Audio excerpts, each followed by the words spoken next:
Hello, everybody, and welcome back to Talking About Birds, the only podcast that, like the Cardinals, has zeros in St. Louis and Denver. My name is Nate Heininger, and I am joined by my co-host, Ben Samorka. Hey, Nate.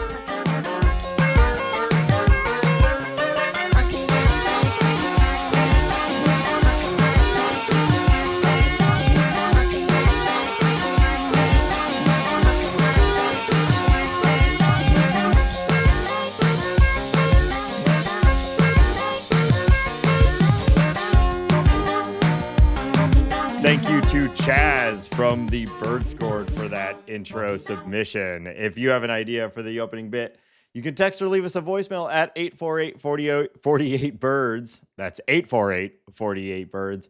Or consider joining the Bird Scored, patreon.com/talkingaboutbirds. I guess referring there to you and I. Oh, I get it. Yeah. Being located in St. Louis and Denver, we are the zeros, much like. Yeah. No, I picked that up. Thank you. Yeah. Yeah, not too hard to parse that one. But I'm not a zero. I'm a hero. So I think he's just talking about you there. So sorry about that. That's cool. How do you feel about that? That's cool. That's just cool. Should I do that? Should I start rebutting? Do we rebut the bits, the opening roasts, I guess, as it's become? I think it's good form to ask, kind of offload your job to people who listen to the show and then fight with them about the way in which they decided to take over the thing that you're supposed to do. I'm just trying I think that's good. I'm trying to offload as much as possible of this show. We had another submission from Rob related to the guest coach that the Cardinals now have, I guess, a totally normal thing that you have in professional sports, a guest coach. But I'm trying to have a, off-board just hosting this pod in general, I suppose. How do you feel about that? I think, if that's your end goal, then just get the hell out of here. What are we doing? Quit pussyfooting. Just jump off, dude. Pussyfooting. You heard me. Hambone. Good news, though, for you. Good news, I think, for the longevity of this podcast. I'm calling it now. Silly is back, baby. Silly is back. I saw the new Naked Gun. I am hyped for all the new reboots of all our old favorite spoof movies. We've got Scary Movie coming back. We've got Spaceballs coming back. I saw Naked Gun and it was fun. What's your take? Is Silly back? Sure. Yeah, I don't know. Did it leave? I guess maybe it did leave. I watched Happy Gilmore 2 and that movie made little sense and it was pretty silly. Yeah. I laughed.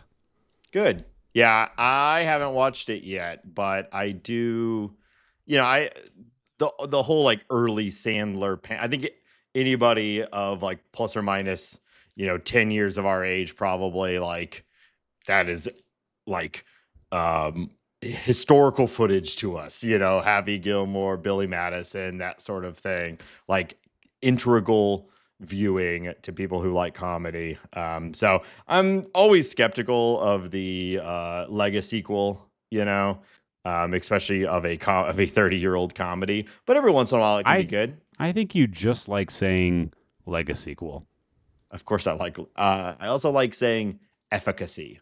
So the efficacy of Lega sequels, I'd say, is quite low generally. But every once in a while, I suppose it's a hit. Is this good? I thought, what are we doing? What are you? Stop talking at me like this. This is good. Silly is back. Silly is back. Okay. All right. I think it left. I think it left for a little while. Okay. It's back, guys. Well, after the woke mind virus infected everybody, Silly went away. Well, but we have the Everything app where comedy is legalized again. Oh, that's true. I love the Everything app. We all love the Everything app, don't we, folks? I just love to post on X. Ugh. Dude, I'm always posting, just left and right. I'm just slinging posts. Don't we? Don't we? Stop it. It's off the rails, Nathan. Hot up. Off the rails. before we started recording, we said, "This is a tight show. We got a tight show today," and I can tell we're crushing it already. I don't think I've ever been more focused. Yeah, I'm locked in as you sort of spin in your chair a little bit and look off into the distance, saying, "I've never been more focused."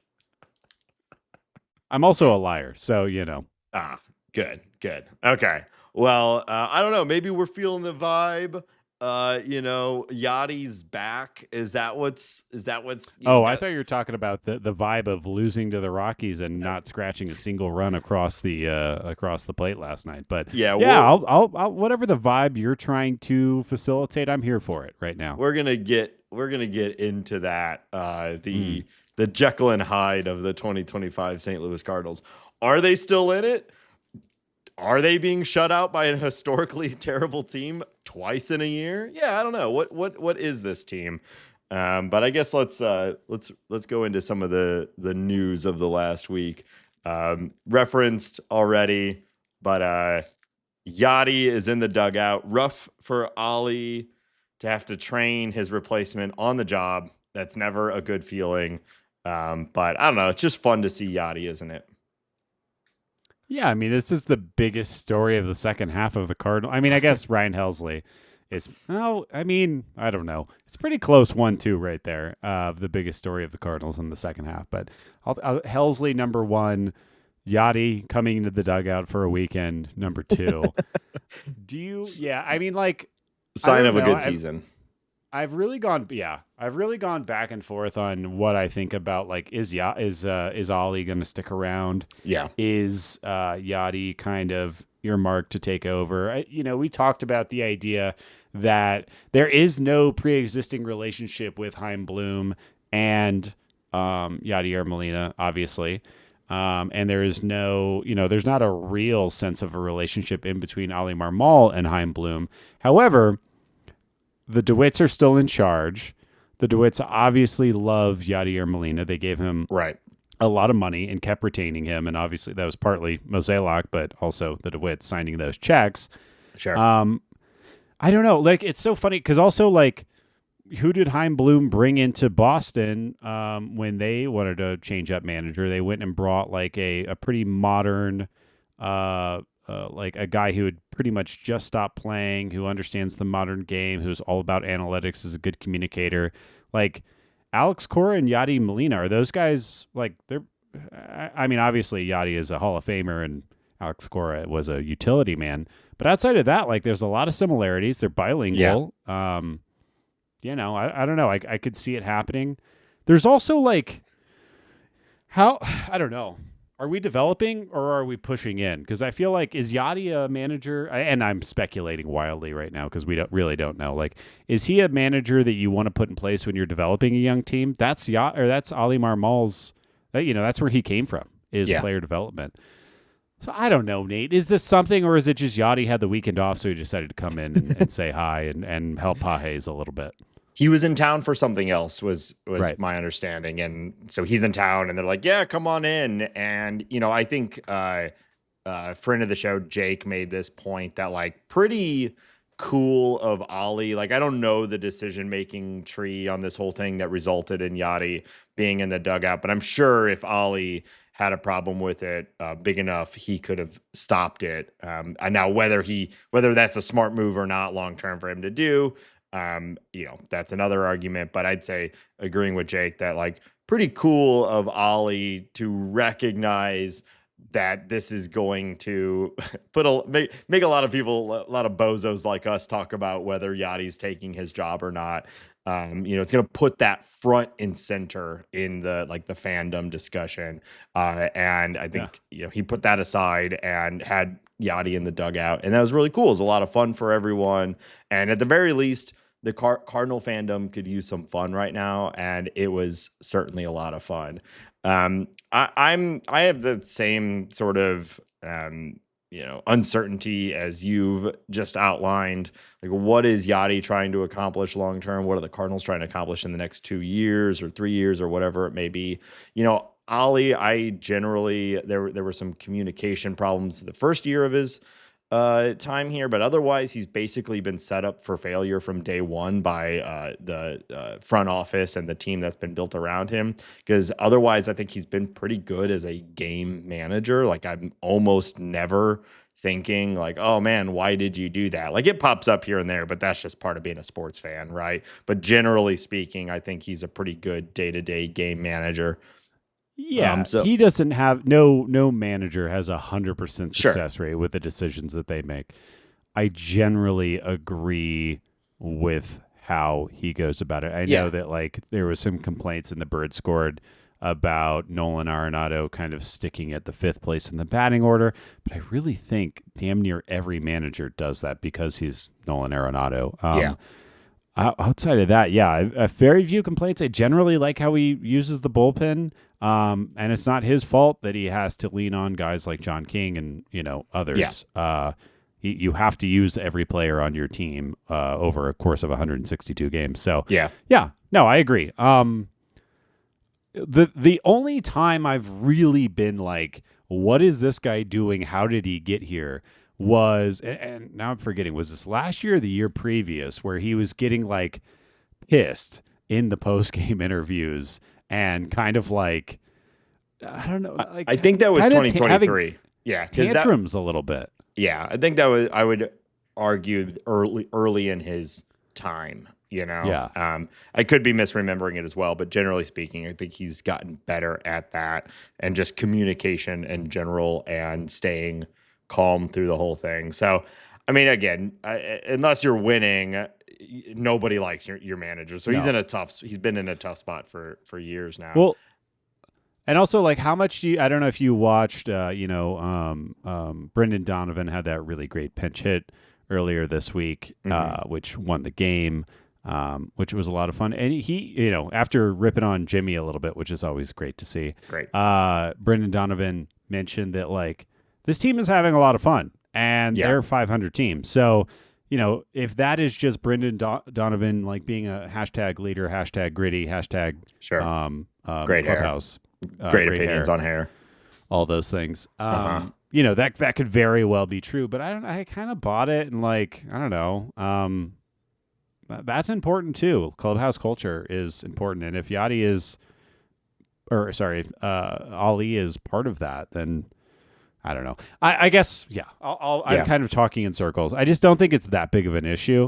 Yeah. And I don't think Yadier Molina manages this team to 93 wins this year. I don't think either of those things are true. No, I kind of, if it's down to Yadi or Ali as 2026 Cardinal manager, I'm kind of content with either. It'd be a lot of fun to have Yadi, and everybody speaks to his like game calling, and he just sees things that no one else sees, and all of that like certainly sounds incredibly valuable. But I don't think Marmol's done anything to lose his job either. So I wonder if Molina would be open to like he's Coach Molina. I don't know what his role would be. Yeah. We'd make up some weird title for him to have, but just a guy who's kind of doing whatever Yadi thinks he needs to do. And being, he's advising the pitching coach, he's advising the catchers, he's advising Ali. Yeah. He's just kind of there being one of the smartest baseball players to ever be, and just kind of like, just being a presence rather than being the guy. I wonder if he'd be open to something like that. I mean, it is the standard career progression for most guys who become coaches is you go from playing and then you go and you're a bench coach somewhere, or some version of that for some team for a little while, and then an opening happens somewhere and you interview and you get the job. Now Yadi, obviously, like, you don't get a lot of Hall of Fame catchers that are trying to go straight into coaching, or essentially straight into coaching, and he's a unique guy with a unique background, a unique set of skills. Wow. Liam Neeson. I'm all in on Liam Neeson right now after Naked Gun. Sure. America's greatest police officer. Police Squad, it's back. We love them. We love the goofy police, don't we? Wow. Nothing funnier than cops. Yep. And so I maybe he can put ego a little aside and accept a sort of in-between role for a couple years just to get into that world. But it also wouldn't surprise me if the Cardinals pass up having Yadi as coach, if, 8 other teams who are thinking about changing their coach are like, well, let's go get Yadi. And then at that point, So, and that's another thing that I wonder about. And I wonder if Chaim Bloom gives a single shit about this. I'm pretty sure that the DeWitts would.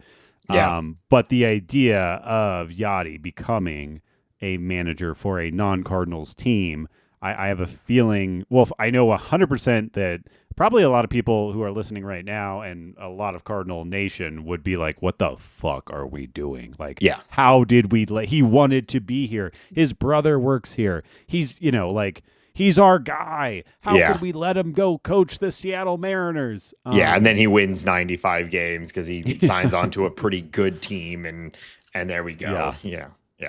So that the just from the narrative standpoint, I think they want to avoid that like the plague. But would that actually dictate how they make that decision? I have no idea. Yeah, well, and then there's the Pujols of it all going around too.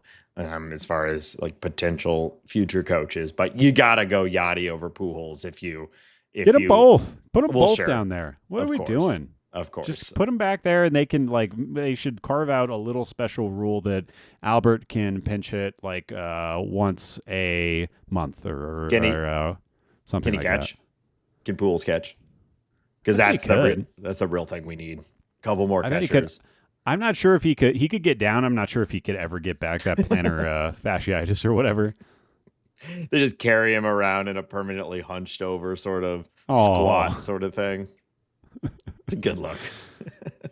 He is not a fragile man, but catching is, Anyways. Yeah. Bring them both, Nate. Bring them both. Silly is back. I want can we, 2 of the silliest men we know. Yeah. Classic goof around, good time Classic guys. Goof 'em ups. Yeah. They're always doing pranks. Those guys and their pranks. Yeah, and it is funny just watching. It's nice watching Yadi in the dugout, the look, his resting face when he's watching a pitcher warm up or something. I'm like, oh shit! Cardinals definitely don't have that right now. I don't know if that's good or bad, or if you even need that to be a good baseball team. But we watched that for almost 20 years, and watching it again, I was like, "Oh shit, yeah, that's right." It was often at least obscured by the catcher's mask, so you didn't get so terrified. If I'm doing anything, and I look over and Yadi's watching me, immediately shitting my pants. There's no other outcome. You know what I mean? Oh, I know what you mean. And they, over the, we had a couple of national broadcasts with the Cubbies, and while Yadi was in town, and they were cutting to Benji Molina a couple of times, and oh my God, he's just got a big smile on his face. He's sitting back, eating potato chips or whatever. They're very different, those two. Yeah. Also, just to keep going on this Yadi tangent, I can't remember which national broadcast it was, but I think it might have been the Fox broadcast, but. Oh, no. I was watching the Rockies broadcast. Sorry. And they were talking about Rockies were playing the Cardinals, of course. They were talking about the Yadi weekend, yada, yada, yada. And they were talking about Yadi's son is committed to some Texas university to play baseball. And they were talking about how good his swing looks and how I think he's 17 or 18 years old. And in their estimation, he looked big league ready already. So I'm really hoping that we can somehow have this would be our or continue the Yadi or the Molina tradition for the St. Louis Cardinals. But we love Yadi so much. That was they just went and traded for that other Molina. That isn't even related to the Molinas. Yeah, I heard them talk. There was a broadcast. I wasn't watching the Rockies broadcast. There was another broadcast I was talking about the younger Molina, and very interesting. We'll see how all that goes and draft and all of that. But it certainly seems like if you're a Cardinal front office person, you're probably prioritizing reaching a little bit to get another Molina in the organization. I mean, there were 3 big league brothers that were Molinas. Like, the family has shown the bloodline is strong. bring them in. Yeah. Yeah, I would like. I wonder. Like, they must like the Blue Jays clearly are in on this, right? They're just collecting former major league kids, nepo babies. Like, it does seem like the hit rate on a normie compared to a baseball nepo baby, it's got like, I'm just saying this purely anecdotally, is way higher. Yeah, I don't know. It's interesting because for every Vlad and Bo Bichette, there's a Kevin Biggio. But he's still a major league baseball player. He is. That's a good point. Yeah, I mean, it's a combination. Certainly, there's of course some degree of physical genetics going on in that, but also just extreme access and extreme I think privilege. Money and resources over everything. Yeah. Yes. I mean, the Holiday kids were basically born in a multi-million-dollar hitting facility, so like it is nepo baby to the extreme, that it is still a skill sport and they have to do it on their own. Like, they have to be able to, oh, for sure. And there are certainly failed, like, we don't know anything about where's the Matheny kid. Remember, he was like, there was that whole thing when Matheny. There was a whole thing with the Cardinals when Matheny was coaching. It was like, oh, should they reach for Tate Matheny? And it was all, oh, we're not going to bias, et cetera, et cetera.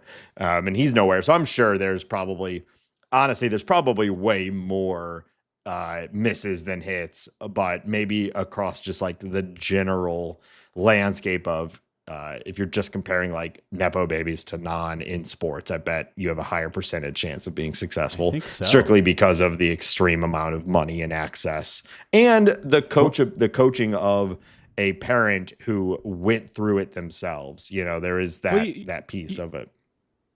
I also, you think about it, like Yadier Molina's kid is, he wants to work on his footwork at shortstop or something. He calls Yadi, sends a text to Jose Oquendo, the best infield coach in MLB. I think it's like that kind of thing. For the Tate Matheny heads out there, he is 31 years old. He is retired. He has not played affiliated baseball since 2001. 2021. Sorry. He was in AAA for the Red Sox and put up a 86 WRC plus over 63 games. So that's all I got. Well, hopefully he's doing well wherever he is. Obviously not everyone's a hit. Even like if you remember Tatis Jr., obviously superstar now, he wasn't considered much of a prospect. Reason why the Padres were able to get him off of the White Sox for like basically nothing. Yeah. But now he's a superstar, so I think that's a bad data point. Interesting anecdote, I think. Sure. Jacob Wilson, remember him, Nate? He's one of the better rookie shortstops in baseball right now. It's all over the place. Yeah. Get them out of there. All right. Let's get back into the nepo babies from their tower. Get the nepo babies out of here. Not like us. They're not like us, a great man once said. Okay. Let's dig into some more news. The injuries abound. Lars Nootbaar, left knee contusion. Probably okay. But did you see that? Yeah, big ouch, I'd say. Damn, that hurt. Yeah. We call that one a big ouch in the biz. I don't think you could describe it in any other way, Nate. Yeah. It's what do we do with Lars? Is Lars is he the problem? Is Lars part of the problem? No. Well, he certainly has been part of the problem. Yes. Now, like he has the upside that we all believe in. He's a StatCast darling. Everyone's talking about his StatCast, but we're now multiple years now of basically exactly this same thing. Can't stay on the field, and even when he is on the field, at the end of the day, the production numbers just aren't there. So I've maybe he's a change of scenery guy, but he's in that big pile of guys that I want to believe in. And I think there is a world where they are contributing members of the future St. Louis Cardinals, but also I'm like totally fine if the Cardinals decide to move on from them and just clear the space, you know? Yeah, and I want to be clear, like it's not his fault. There's no way he could have doinked that ball off of his knee and exploded it and everything like that. But it's just like I thought this was going to be the year that he was going to take it to the next level. And rather than doing that, he's kind of like, I'm kind of thinking he's like a Max Kepler or something. Like it's like he hits the ball hard. He strikes out not a crazy amount. He walks okay. He's a decent defender. But for whatever reason, it's just not all clicking. And maybe it will click. Maybe he'll become a Philly and have a good year. And maybe he'll make an all-star team or something. But what's crazy is that of all year, the year that I was like, he's ascending, Nate. It's happening. He has the highest strikeout rate of his career. He has the lowest walk rate of his career. He is a negative on defense and a negative on the base paths. Now, there have been injuries, and this year has been truncated for various reasons.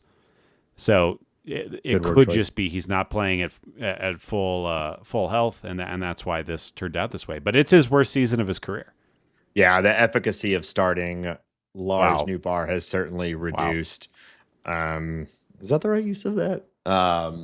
Yeah, it's a bummer because obviously all-star smile. We love that. So I don't know. I don't. Why'd know you head tilt when you said that? What did you want? What did you expect from me? I got nothing for you. Okay. Yeah, it's a. I mean, this is. You asked, is it part of the problem? Like, yeah, absolutely. That's part of the problem, right? Where he's gotten a big chunk of at bats on a team that struggled all year, and part of the struggle is that he's gotten a big chunk of at bats and hasn't done a ton with it. Now, do you roll the dice one more time? I don't know. What do you get for him in a trade? Probably not much either, So it's the same spot the Cardinals have been in for years with so many guys where your only option is to sell low or just keep rolling him out there. Part of me wants to just sell low and just say, well, he had his chance and it just didn't work. And maybe he'll click with somewhere else. Probably he'll click with somewhere else considering the track record of how these things go. But we'd rather start to see, I keep ringing this bell. Joshua Baez, man. Yeah. He's coming. Okay. And the Cardinals need to make space for him. And so maybe that's it. If we're especially if we're going to continue rolling out Burleson in the outfield, if they're not going to move him, and Jordan Walker sure seems locked in out there. Like we're tight on space even without Nootbaar, If you had to pick for the next 2 years, Lars Nootbaar or Alec Burleson, who are you taking? I think you got to go Alec Burleson at this point. He's playing every day. His defense, we all know it's not great, but to be fair to the guy, he's not been like a complete, sieve out there. Like he's been fine. It's not great. And I would much rather have a higher defensive guy, considering the very likely very young pitching staff next year. But like, at least he's out there and he's hitting the ball hard and he's contributing offensively. Like right now, what is Nootbaar contributing? Almost nothing. Yeah. It feels like Nootbaar will go to the Rays and hit 25 bombs and get on base like 40% of the time or something like that. Of course. Can't wait for it. Okay. Yeah. Little update on... Oh, what'd you got? I was going to kick it over to you to give this little update on Nolan Arenado. Oh, I'm kicking it? You've kicked it to me, Nate, and I have received your kick. Wow. Oi. Thanks, dog. Oi, bruv. Okay, Nolan Arenado, obviously he's dealing with a right shoulder strain. He's been on the IL since the beginning of the month. The expected return is to be determined, and it has been reported that he has been sent down to the Cardinals spring training facility to begin a strength training program for his shoulder. The process is expected to last 7 to 10 days before Arenado is able to do baseball activities at full speed. I don't know what to think. This feels kind of crazy to me. It's obviously it's good. He's had shoulder issues in the past. He's had strength issues in the past. I feel like 7 to 10 days is maybe a little rosy of a prediction, but obviously I'd be here for it. And we'll talk about here in a little bit why this may or may not be important. Gorman's play at third has not been amazing, and I don't know if that's because I'm used to watching Nolan Arenado make every play at third, or if Gorman is just kind of bad. I also don't know if he's been there long enough for me to really weigh on my decision there. But it's noticeable, I think, and like it's just he's kind of clunky over there. He's kind of a clunky player, and Arenado is not. Right. I mean, why wouldn't it be, though? Like he has spent the last multiple years at the professional level playing second base. Like I know he was a third baseman coming up, but it's been years now since he's played professional at third base. And at the major league level, it is, a incredibly difficult position. And he was even coming up as a third baseman, it wasn't like he was known as a glove guy. It was more like, he can stick at third, but probably long term, he's more of a, not a third baseman, right? So it's not like he had an incredibly high ceiling there in the first place, and he hasn't done it for years. So I think this is the point of this time period, or maybe not. We'll talk about that here in a second. But he's supposed to be getting reps there to hopefully be good at it for a future long-term position there.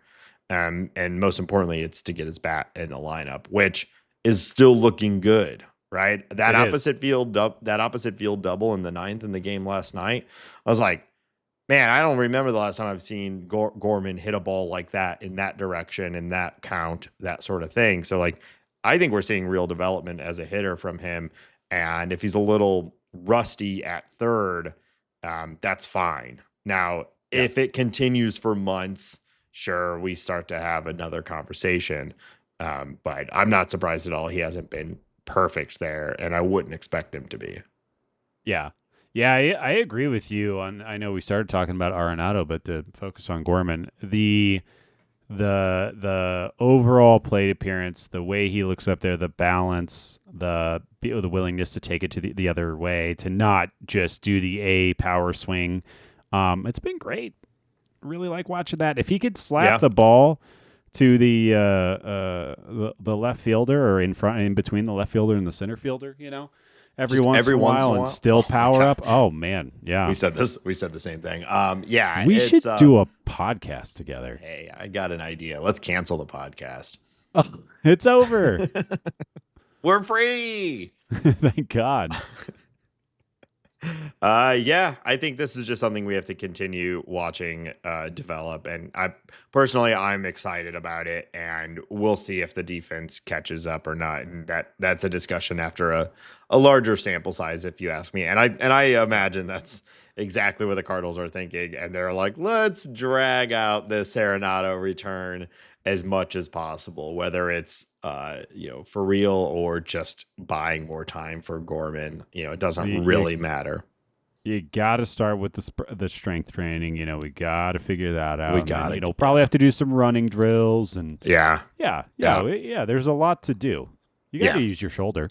I use my shoulder all the time, dude. I'm almost never not using my shoulder. That's actually pretty sick. Thanks, dog. That's the nicest thing you've ever said to me. Okay. Calm down. All right. The Cardinals have acquired somebody, Nathan. I know. What do you know? The moves can still happen. Yeah. The Cardinals have claimed off waivers from the Boston Red Sox. Always doing deals with them, it seems. Right-handed pitcher Jorge Alcala. And, he is a 30-year-old right-handed relief pitcher, so nothing to get extremely excited about. But something that's kind of fun, Nate, is that he's got a new curveball. I got a new curveball that he has unleashed this year. And the thing is nasty. by pretty much any metric that you look at it. He just started throwing it this year. He's throwing it almost 25% of the time. His fastball is pretty decent, but the curveball is one of the better curveballs in the game this year. He has a 137 stuff plus rating on it. He's got a decent slider and a decent sinker. So, I feel like a broken record. We kind of say this a lot, but they brought in a guy with a lot of arm talent. He's got a new curveball. You kind of throw him. I got a new curveball.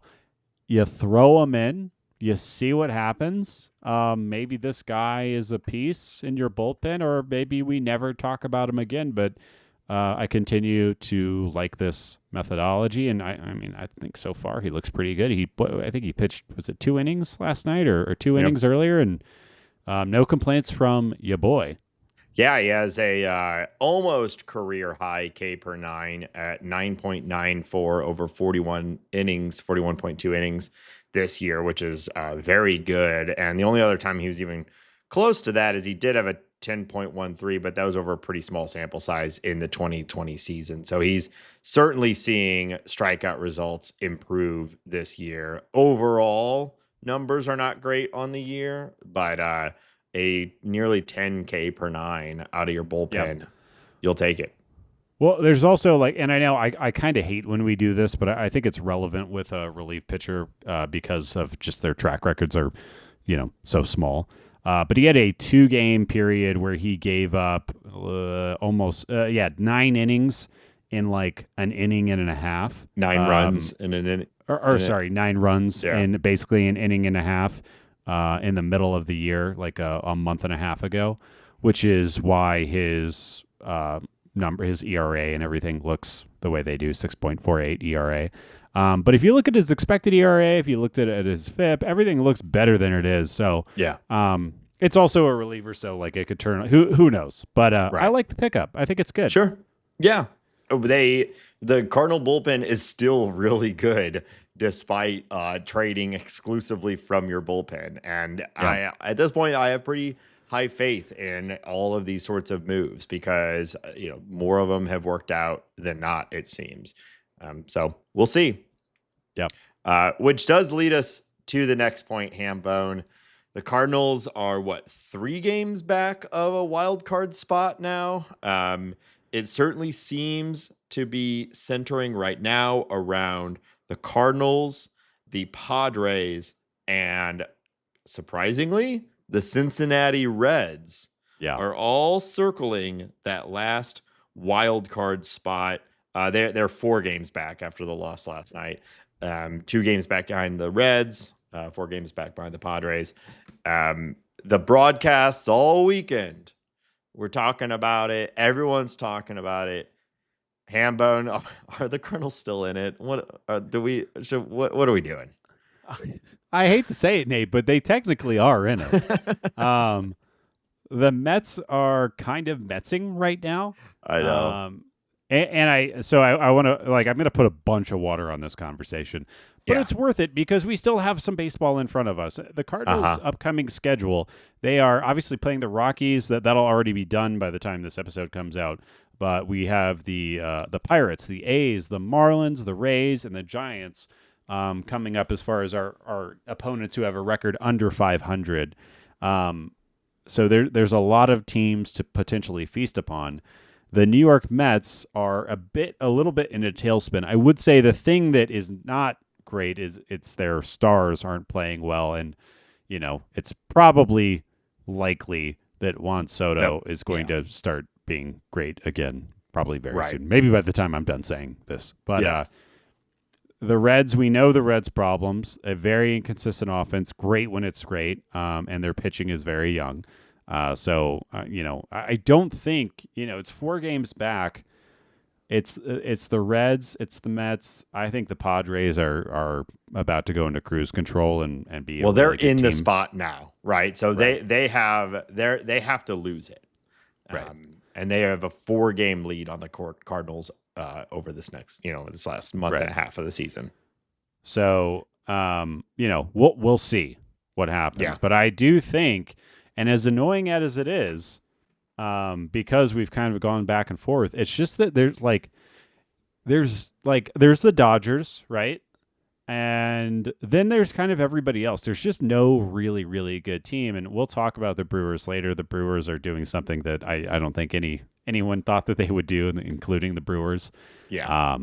But, it's just going really well for them right now. And all the things are working out for them well. Did you see Jacob Mizorowski pull that Charizard chart? Yeah, it's bullshit. Everything's going well for them. He's fucking ripping Charizards right in the middle of like an all-time season.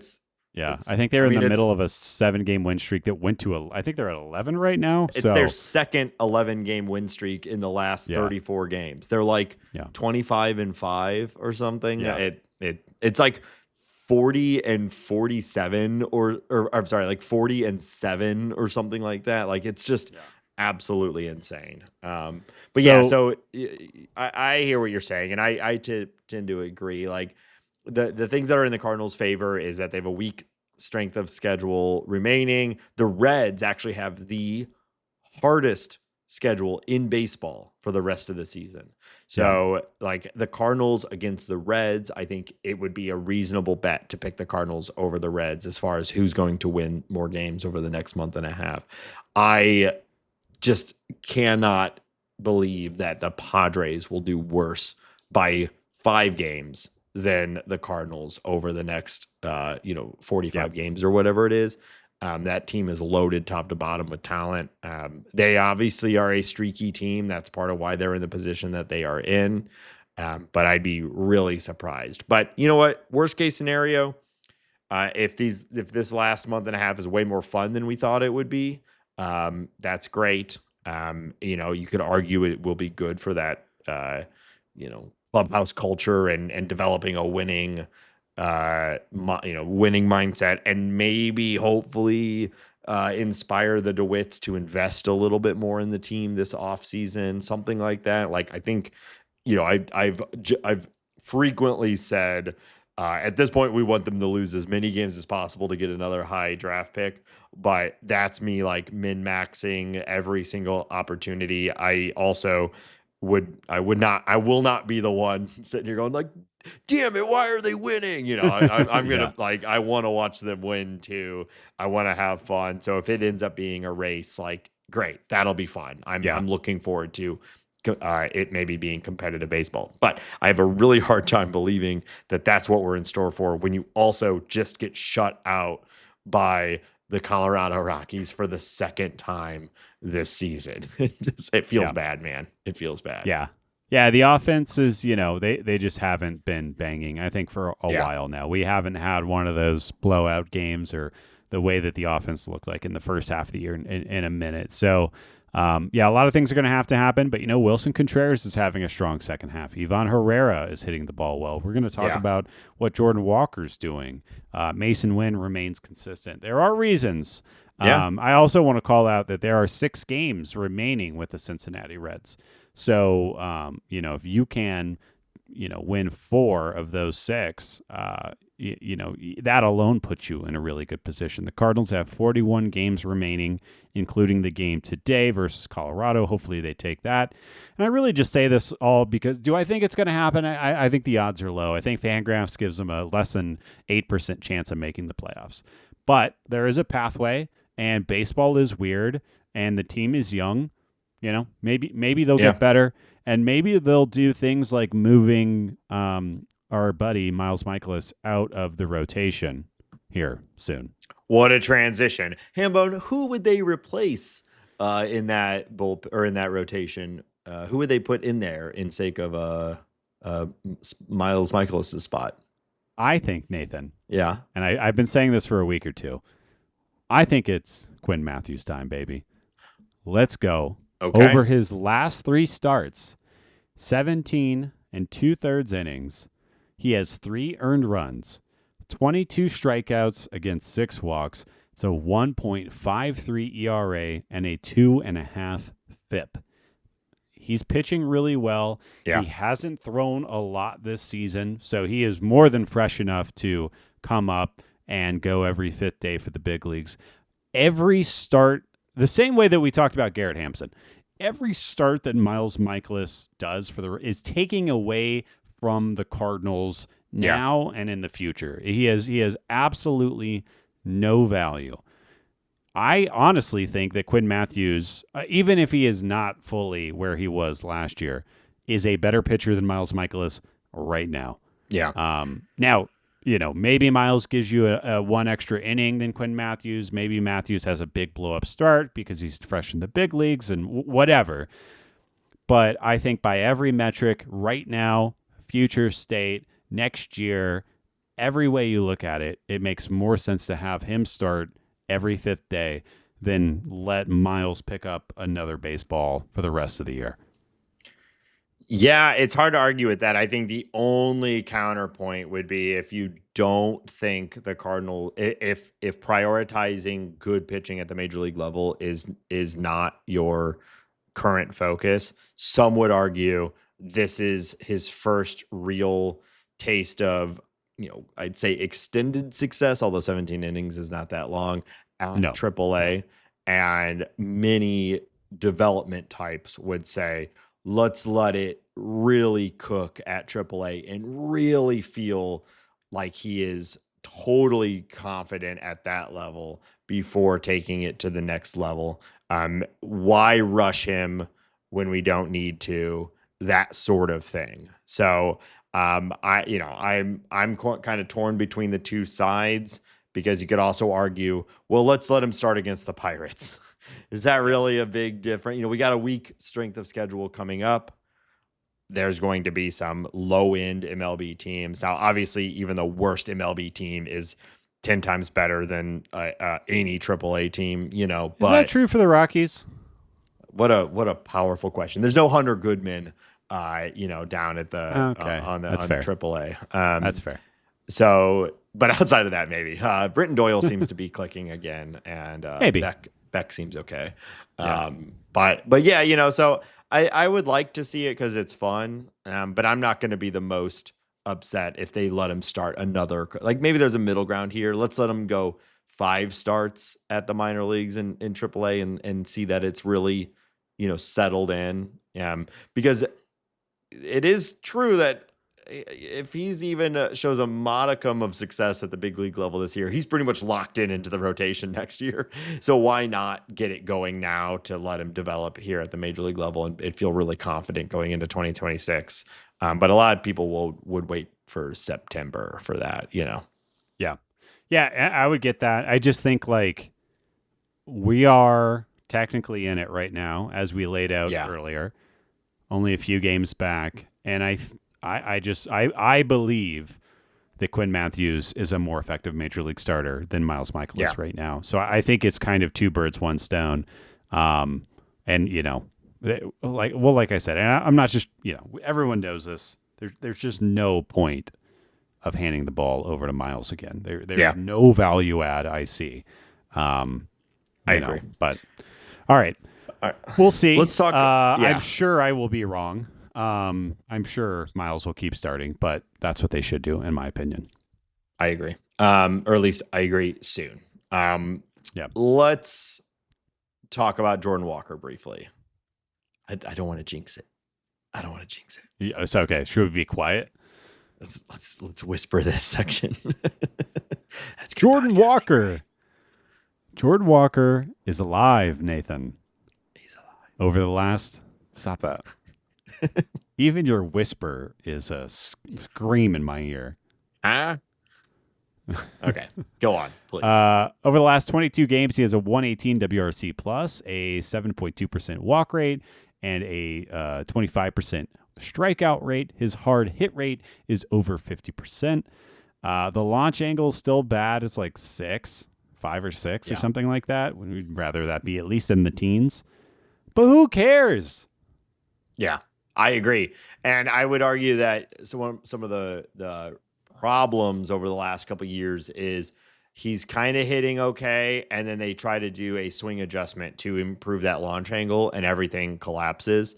So I say let the guy be successful in any version at the major league level for a extended amount of time, and let that launch angle grow and that power grow as his confidence grows, because we are starting to see that power tick up a little bit.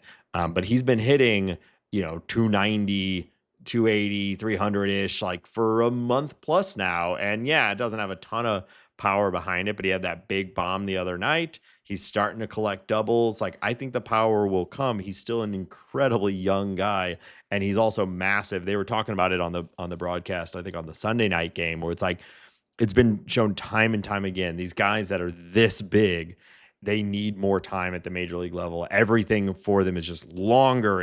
Everything is harder, but when they finally figure it out, they can be truly elite. So just let him hit. Maybe it's a slightly empty 280 or whatever. But that's probably going to be a positive WRC plus. He's doing okay as a right fielder. Let him just sit and be successful in some version for an extended period. And then we'll start to see if there's changes that need to be made. And and we don't reset everything every single time there's any success.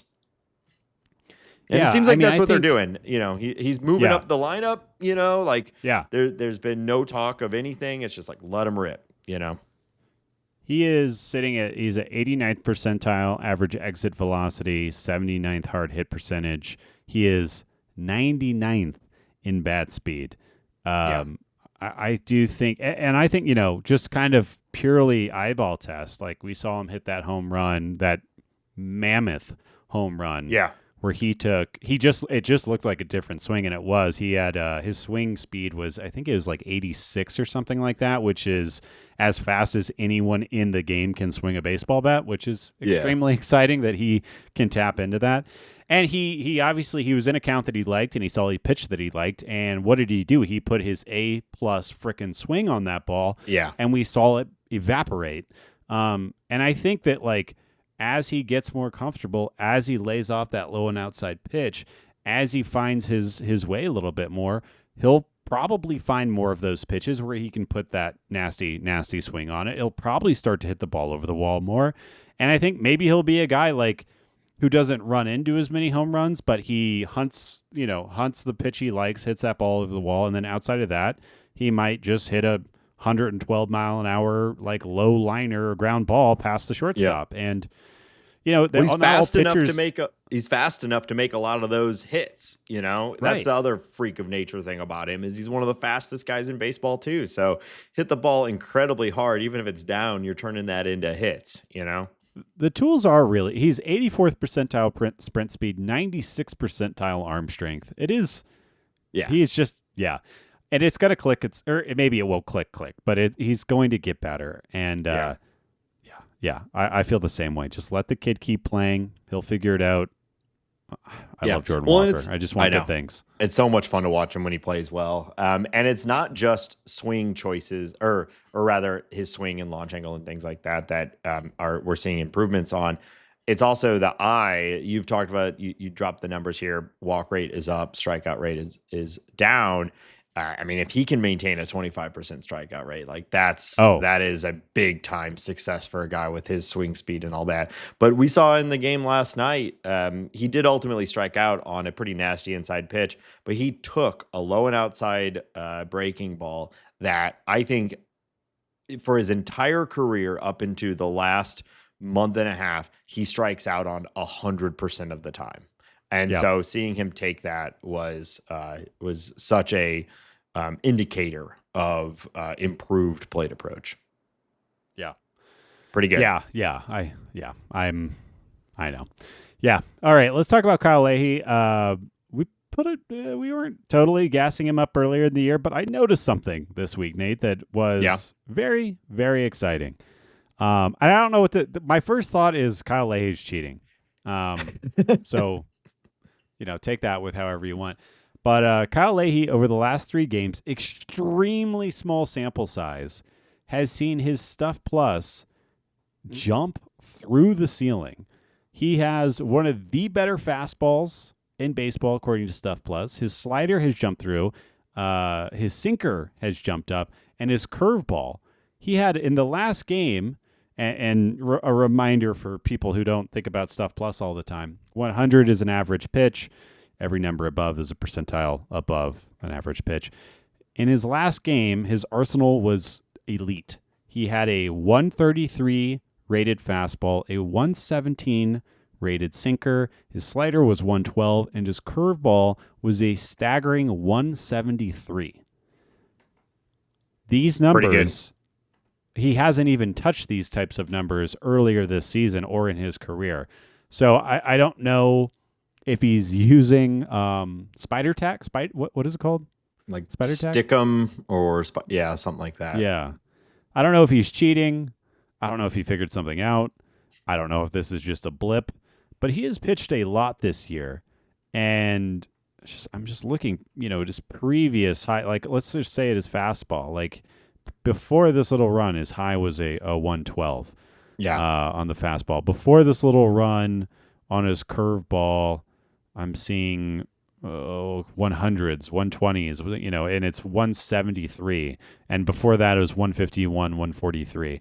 So I'm not saying that 3 outings and, a handful of pitches make a season or anything like that. But I wanted to call this out because I thought it'd be a fun thing to watch upcoming in Kyle Leahy. And he's looked good too. Like the results have been good. So yeah, well, it's an interesting development point because it's not that uncommon. You see someone, they're outperforming their underlying metrics and you think this whole thing is going to collapse. And in some ways it did start to collapse for Kyle Leahy. But the flip side to outperforming your underlying metrics is you start to become more confident in your stuff, and like real growth can come from that. So people outperforming their metrics isn't always this big indicator of like, oh, they're not actually that good. The whole thing is going to collapse. Like don't get too excited about this guy. Sometimes it's a precursor to a real development and a real level up and that confidence boost. So maybe, he's had good results. Now he feels like he can whip it a little bit more than he used to. And now we're getting that, that higher stuff plus, or it's 3 games, it's a handful of pitches and it went really well. But it's interesting. It's interesting. Or again, he's cheating. You heard it here first. Ben Samorka of Talking About Birds thinks Kyle Leahy is cheating. Whoa. If he is cheating, it's fine by me. I'm not trying to narc. I don't think we should. I ain't no cop. We should elevate this message. I ain't no silly cop. Yeah, I don't think we should elevate this, but yeah, it's. Anyway, I go back to the Rockies game where I was in attendance and he pitched for, I think it was almost 4 innings, and obviously it was the Rockies, whatever, but he looked great. I don't know. We're seeing some different looks from Kyle Leahy, and maybe there's a different future here. I've also I've heard some rumblings about stretching Kyle out and becoming a starter, and I wonder what that would look like. I wonder if these things are working in concert. His last 2 outings, he's been pitching multiple innings. I guess we'll see. Does that take the role of Miles Michaelis? Does that bump Andre Pallante out of the rotation? Yeah. All these relievers of previous seasons who so desperately wanted to be a starter, and yet we forced them to stay in the bullpen. And Kyle Leahy is the one that we transitioned into the rotation. Did not see that coming. But maybe the call's coming from inside the house. Maybe the starters are already here. We just didn't know it. That would be interesting. Would he just swap Leahy and Pallante in the bullpen in rotation and just let it rip, see what happens? Yeah, I think so. I think you do. Yeah. Okay. Right. Well, yeah, we'll track that. But hey, if he's throwing shit like that, then put him wherever. He looks great. Yeah, 100%. So, all right. Well, another thing for us to monitor here in this back quarter of the season as we watch to see if the Cardinals stay in it or it truly becomes a developmental period. But either way, we'll be tracking it all. And hey, if you want to show your support for that, consider joining the patreon.com/talkingaboutbirds. It is, we bring the show to you every single week, and this is the number one way to show your support for the time and effort we bring, or we have. I thought you were going to say this is the number one St. Louis Cardinals podcast. I'm like, that's not true. That's not. This is the number I don't know, somewhere between 5 and 12 podcasts in St. Louis Cardinals. No one can argue that it numbers amongst Cardinals podcasts. Yes. Yeah. Yep. We are definitely in the list of Cardinal podcasts. It's in the name. It's you can't argue. You can't argue with it. And if you want to show your support for that, again, patreon.com/talkingaboutbirds. Patrons of any level get access to our private Discord server. It's the Bird Scored, baby. We're having a good time in there. It's never been more active, frankly, as we're talking about the games. We're doing daily sort of game chats. We're talking about news from around the league and just any sort of... The roast channel's been a little too active. Dude, it was the cat scored the other day. Everyone's sharing their cats. That was my favorite. That was really good. Honestly, it was like the most active the Bird Scored has ever been, was everyone sharing their cat photos, which was great. So let's do it some more. Join the Patreon. There's other benefits and features as well. And we appreciate all of our patrons and all of you that are considering joining. If you want to support the show in another way, we really appreciate everyone who just takes the minute or two to go in and leave a review on your preferred podcast platform. It takes just a moment, and it really actually helps us. And of course, podcasts primarily still spread via word of mouth. So if you've got people you think would be interested in the show, suggest it. We super appreciate that as well. Hambone, where else can people find all of our links and other things online? Yeah, we got all the socials. You can find us on Blue Sky. You can find us on Instagram and TikTok as well. This show is available to listen to on Spotify. If you're one of those people, go click us over there and like us and star us and share us and all that stuff. If you want to watch this show, you could do that. We have the whole video podcast uploaded on YouTube. You can find that obviously by searching Talking About Birds. You can find all of that podcast information at talkingaboutbirds.com. So we have shirts available there as well. Do you do the wave or do you not do the wave? Do you like to support your local bird team? I don't know. Yeah. Go buy a shirt. You can email us at talkaboutbirds@gmail.com. And of course, you can call us and leave a voicemail or send us a text message to 848-48-BIRDS. That's 848-482-4737. 848-48-BIRDS. All right, Hambone, the Yankees are coming to St. Louis, and they're playing 3. Yankees, pretty good team, but they're kind of doing the thing they've done for a while now. A lot of ups and downs. How are you feeling about the Yankees coming to St. Louis? Yeah, I think it's not a great time for them to come to St. Louis. Aaron Judge is back. He's limited to DHing due to an elbow issue, but he can still swing the bat, so he's still around. And really what to worry about is Giancarlo Stanton is doing that thing where he's hitting like 420-foot line drive homers right now. Which I will say, from just a pure spectator standpoint, that's a blast to watch. When we're like, man, Jordan Walker, elite bat speed. It's like he's still, Giancarlo's like a notch above Jordan Walker. It's insane. It is. And he's 35 years old. He's almost 36 years old, and he's still doing it. At some point, one of these swings is going to result in both of his arms in the stands. I don't know. He's jacked, though. It'll just be like his arms will break, but then his muscles will retract them back. It's going to be like a flailing arm tube, man. Just completely disconnected. We do have Paulie Goldschmidt coming back to Busch, which is very exciting. I assume he'll get a nice standing ovation or 3. He should, in my opinion. For the 12,000 in attendance, they're going to have a great time shouting for Paul Goldschmidt. Man, that crowd on Monday night was rough. Nobody's going to the games. But, Yankees will pull. People will go see. Oh, for sure. Will go see Cardinals Yankees.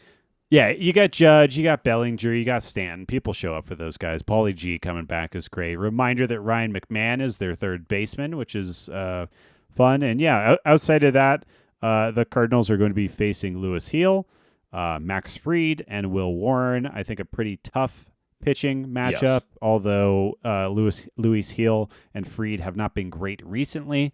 But tough team, and we talked about it a week or two ago. They made a lot of additions to their bullpen. So if those guys start pitching like we think that they can, it'll be a tough matchup. Not an easy team to play right now. Cardinals cannot hit lefties, and Fried is one of the better ones. So we'll see how this goes. Yeah. Yeah, I guess this is just general baseball news, but Devin Williams has been totally moved out of the closer role, and former Pirate David Bednar has taken over. So I guess hopefully the Cardinals can see Devin Williams, who they know pretty well, and he's not pitching well, and take advantage of that. But I can't imagine it'll be in any leverage position there. Yeah. After that, the Cardinals go to Miami for 3. Welcome to Miami. Miami's had moments of looking like. I'm not looking forward to this one, Nate. I'm scared. Yeah. They they're a young team. They certainly seem on the rise, led by their pitching, which is often the way Miami wins. So what are you scared of most? And I mean, generally, what are you scared of most? Like spiders? I don't know. The nothingness, of life, I guess, kind of scares me. Well, I think, yeah. Buried alive, I think, is mine. It's a rough one. Okay. Well, that's good to know. I'm going to jot that down. I'm scared of Yuri Perez, Edward Cabrera, and Sandy Alcantara, who the Cardinals will be facing Monday, Tuesday, Wednesday of next week. And I know it's a rough row. Alcantara has not been at full strength this year, but Yuri Perez is probably going to be the best pitcher in baseball here relatively soon. Edward Cabrera is that dude. He's really come into form this year. We've been waiting for the breakout from him for years, and it certainly seems here. He had a big 11 strikeout game last week. He's just been lights out for several months now. Yeah. Outside of that, there's not too much to be afraid of. The offense is not great. The position player group is not great. They do have people like Xavier Edwards. They have Kyle Stowers.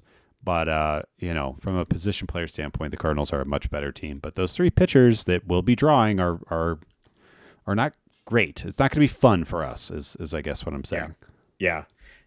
It'll be the Marlins are becoming a tougher series, and it's led by starters like that. So I know we were talking about the Cardinals having an easier schedule to round out this season, but it's not 100% easy. And the Marlins are a team that you kind of look at and you think, that might be easy, but it really isn't right now. So we'll see how it goes. But if the Cardinals are really going to stay in it, they need to win these games, at least win these series. So it'll be tough. Yep. And we may have a very different tune next week when we get back, when we do next week's show. Yeah. All right. Yeah. Well, just a little bit of league news we wanted to touch on. So Hambone, you want to run us through that? Well, yeah, we kind of already talked about this, but I just wanted to sit and talk about the Brewers and what they're doing right now and how I hate it. I also we talked about them a little bit already. I just want to ask you the question of, are the Brewers the best team in baseball? Do you think that rings true? It's hard to argue anything else right now, considering what they've done. This has been an extended heater at this point. This isn't just a win streak. This is multiple extended win streaks. Everybody's doing it. Andrew Vaughn, of course, is great. Isaac Collins is, of course, great. Like, every guy is crushing it across the board. Woodruff, immediately an ace again. Of course, who didn't see that coming? They're even doing it. They're arguably their best player, Churio, has been out for several weeks now and will be out for several more. And they're still doing it. But so they're only going to get better, though, in like a month when he comes back. It's frustrating. Stupid, sexy Brewers. Are they the best team? I don't know. I mean, how do you even, by the numbers, certainly seems like it, right? So do you like the high-end hype of a Dodgers team, but they have a struggling Mookie Betts? Or do you want the ragtag team of, where there's not a single bad player, but only a few stars, They're certainly playing like the best team. I know that's a cop out, but I don't even know how you exactly quantify the best team, but they're certainly playing like it. everything is working for them right now for an extended period of time. Since the Brewers acquired Andrew Vaughn, he has a 191 WRC plus. Of course He's put he up does. over 1.5 WAR. Isaac Collins, who I'd never heard of, has a 175 WRC plus over that same time. He's put up almost 2 WAR. William Contreras is starting to come to life over there, and he's also, remember, a very good defender. It's just up and down the lineup. Sal Frelick is having a nice year. Bryce Terang is having a nice year. Blake Yelich Perkins seems to be whoever that is. Who are these guys? Yeah. Who are these guys?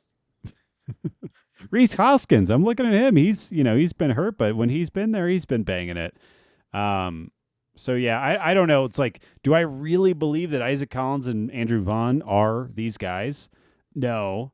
But the problem is when these guys start to fall off, like you were talking about, you see Jackson Churio and William Contreras starting to heat up. You see these other guys, Christian Yelich is healthy and he's hitting the ball really hard right now.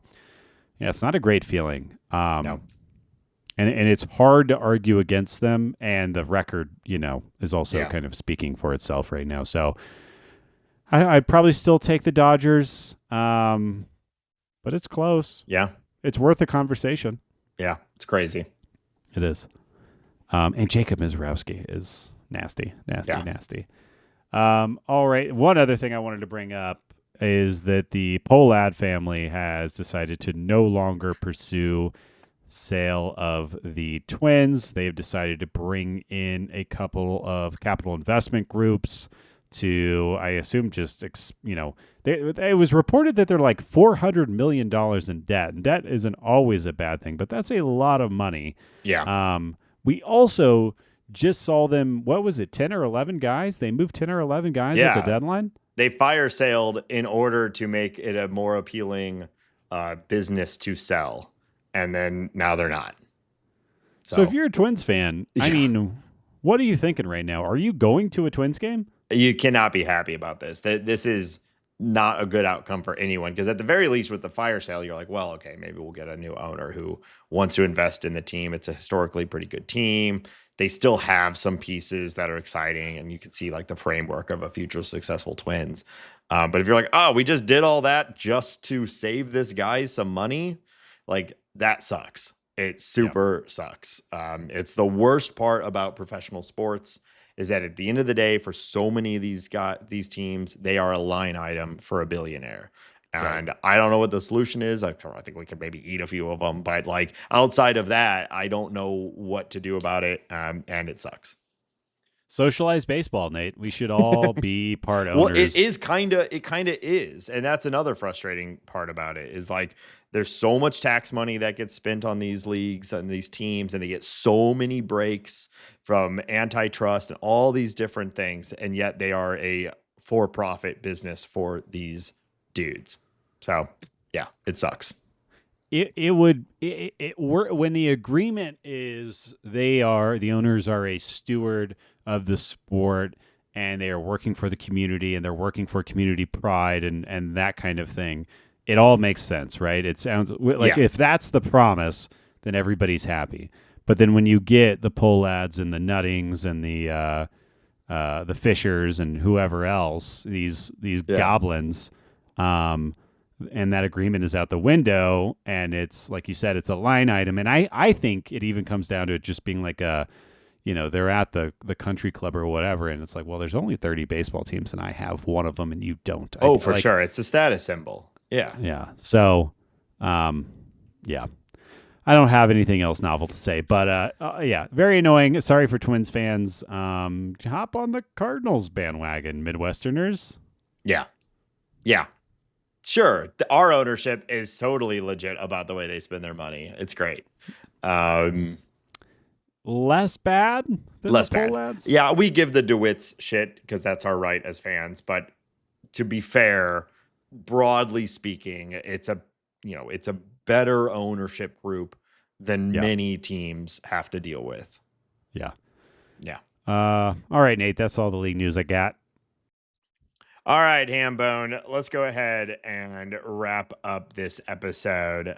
We are now essentially at the 75% mark of the season. The Cardinals have about 40 games left to play. And so you know what that means. It's time for us to check in on our little game, Draft Day Heroes and Hatchlings Edition. Wow. All right, if I remember to put the song in, thank you to associate sound producer Chris Phillips for that, Bob. He does all of the music for the show.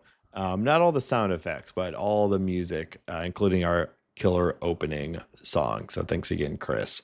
All right, so if you're new to the show, at the start of the season, Hambone and I do a little draft. We take 3 guys from the 26-man and then 3 guys from anywhere in the organization.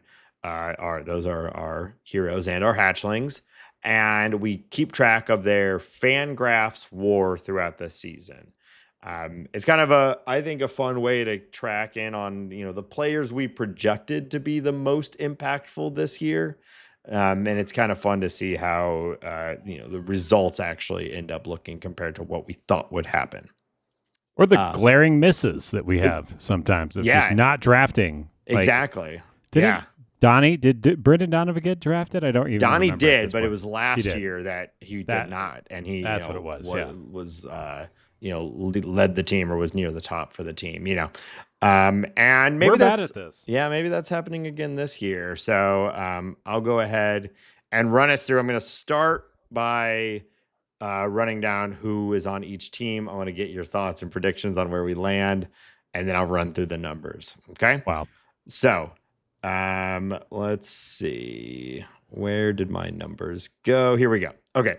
So Ben, you drafted Nolan Arenado, Lars Nootbaar, Brendan Donovan for your heroes section. For the hatchling section, you did Jose Fermin, Thomas Ajacey, and Riley O'Brien. Wow.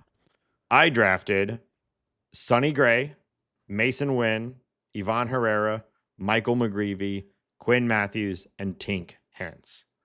So what are your initial takeaways or expectations from those names? Well, obviously we just a moment ago we're talking about the lost season, the worst season of Lars Nootbaar's career that we're in we're almost done with. We're one quarter of the way until the finish line. So obviously that's not great.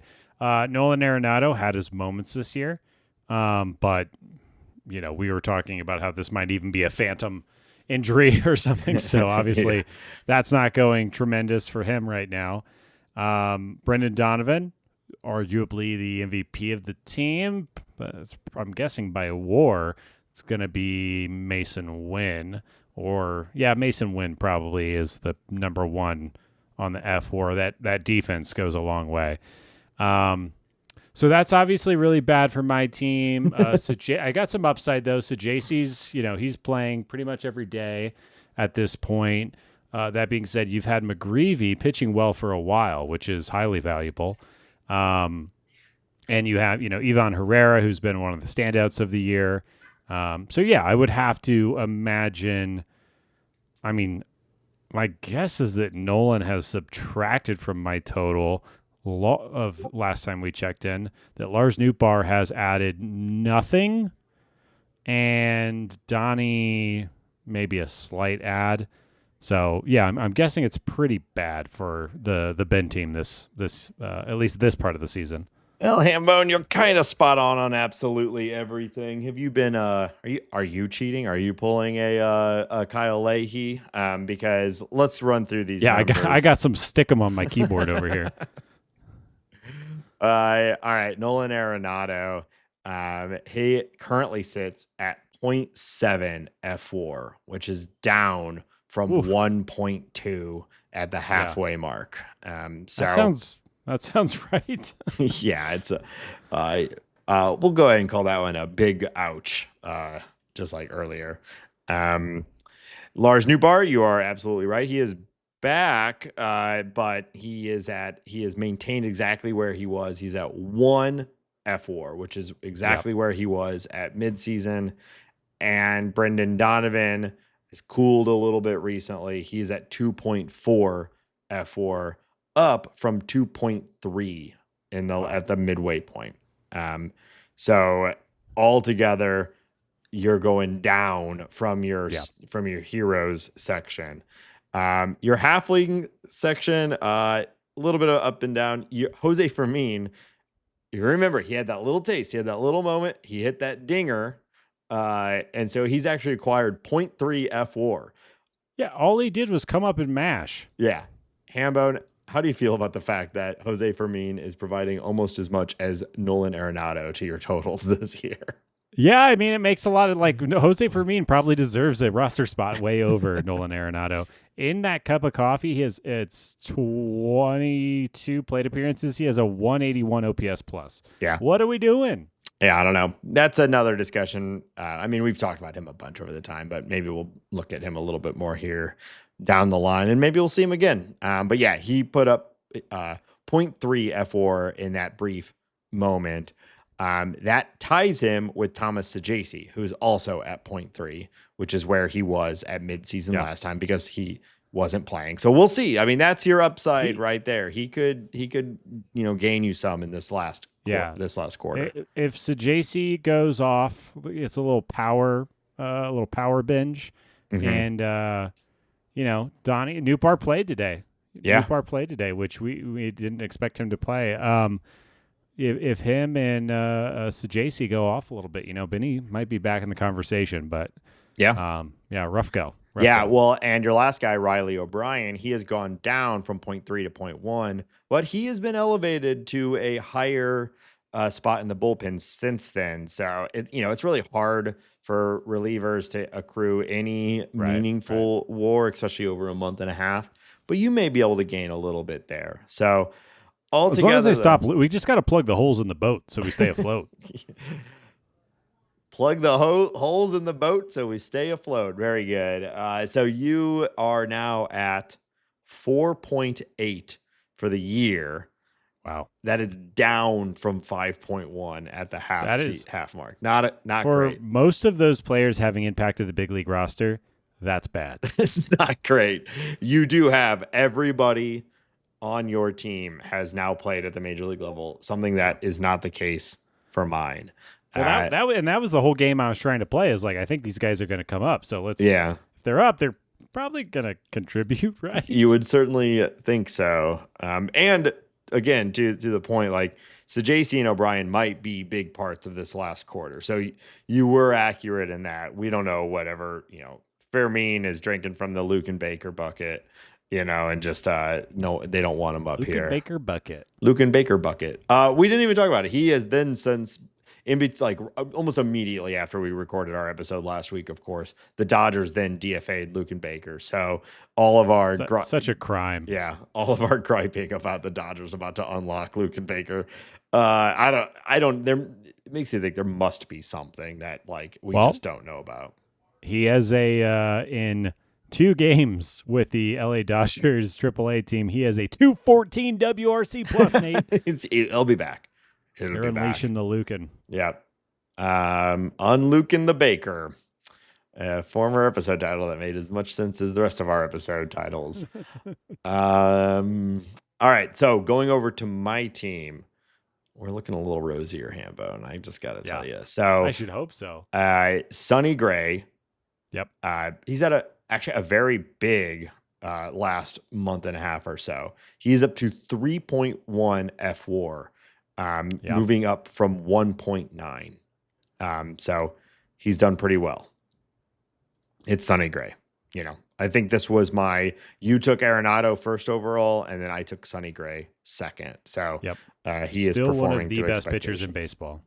Yeah. I know there's a lot of he's had some ups and downs, and any pitcher, it's hard to necessarily call him ace like you would expect some guys to be, but at the end of the day, he's miles ahead, no pun intended, of any other pitcher on the team, and is still a very valuable pitcher. I'm looking at the leaderboard right now on F4 for all starting pitchers. He's at number 14 for qualified pitchers. So he's pretty good.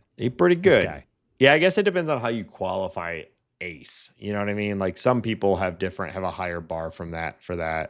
But of the Cardinal staff, it's obviously no question.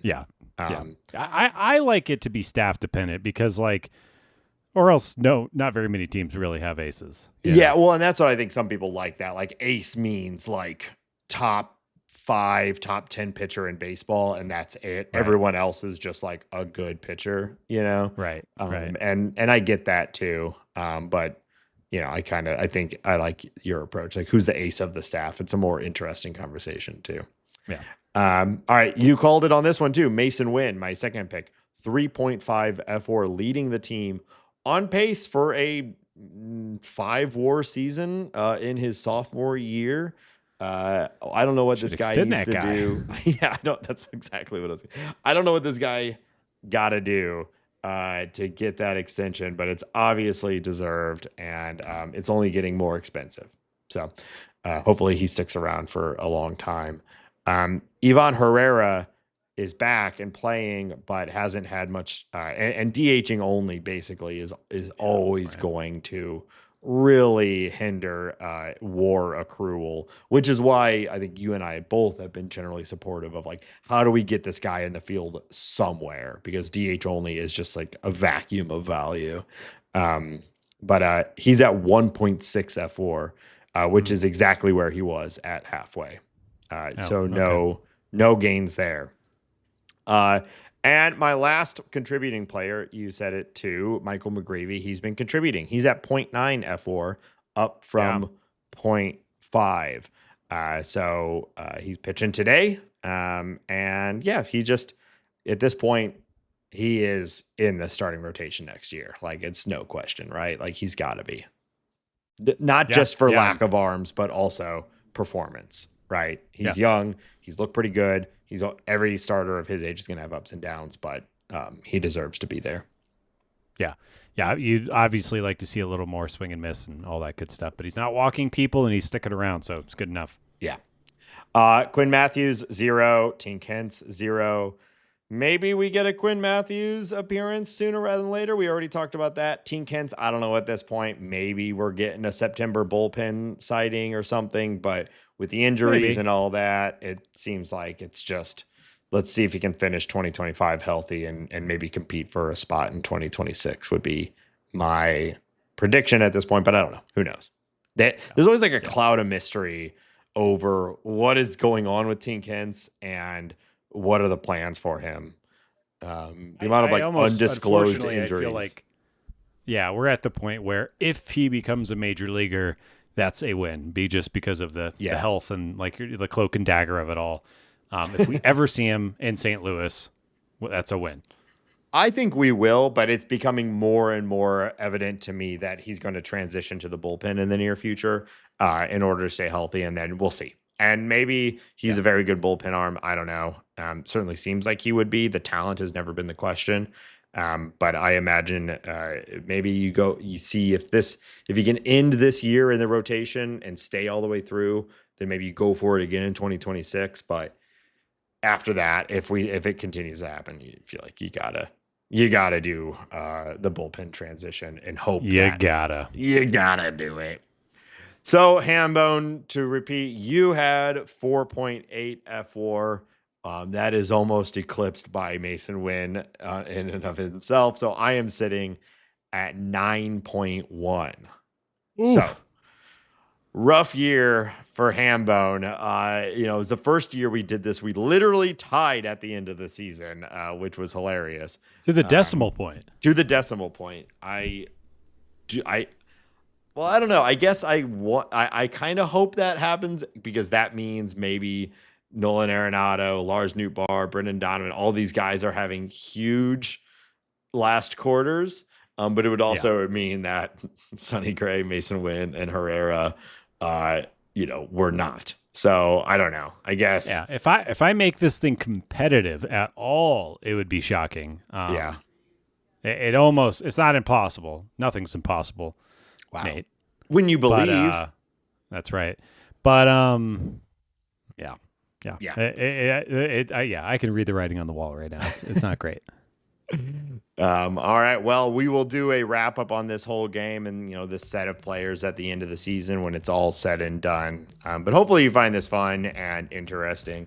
And I know C70 did like a shadow draft of his own players that we didn't draft. So I got to check on his numbers too. And maybe we'll throw those, or he can go in the bird scored for him. I know he has Gorman. I forget who else and probably Wilson. So I'm probably winning here just with Gray and Win alone. Yeah. But that'll do it for this week's episode. So thank you all for being here again and listening all the way through. We will be back next week with another episode. Reminder, check out talkingaboutbirds.com for links to all of our things. Tell your friends, tell your family. And until next week, maybe the Cardinals will stay in this thing. So let's say, go Cardinals.